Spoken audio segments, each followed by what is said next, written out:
अस्सलाम वालेकुम दोस्तों, आपका अपना भाई आज एक नई वीडियो के साथ हाजिर खिदमत है। उम्मीद करता हूं कि मेरे तमाम कबूतर परवर भाई बाखैरियत से होंगे।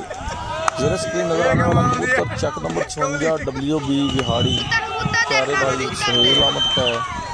तो दोस्तों ये देख लें, इतनी मार कुटाई होने के बावजूद भी कबूतर घर आ रहा है वापस।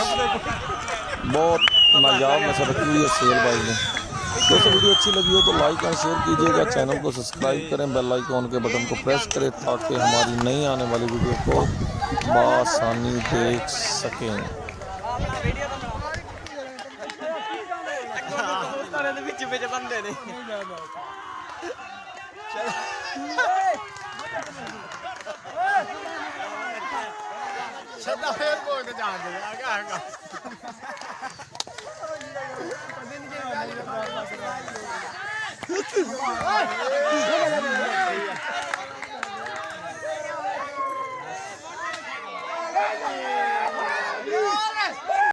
जी दोस्तों चेक करें, ये वो बच्चा जो 5:15 पे हार गया था, लेकिन इसने कमाल कर दिया। बहुत प्यारी उड़ान की और बहुत मार कुटाई होने के बावजूद भी घर आया।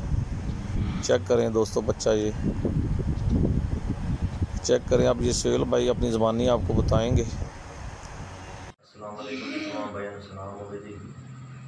मेरा नाम सुहेल है जी। सुहेलपुर चाक नंबर 56 WB तहसील और ज़िला भिखाड़ी जी। ऐसा इलाके लड़ा हो गया जी। 5:15 के आखिरी बच्चा अपना ही कटे जी। बहुत ज़्यादा बच्चे ने मार खा दी है, बहुत ज़्यादा मार खाने के बावजूद भी बच्चा घर आया जी। आखिरी कबूतर तले काट के जी बहुत ही ज़्यादा मार खा के जी बच्चा घर आया।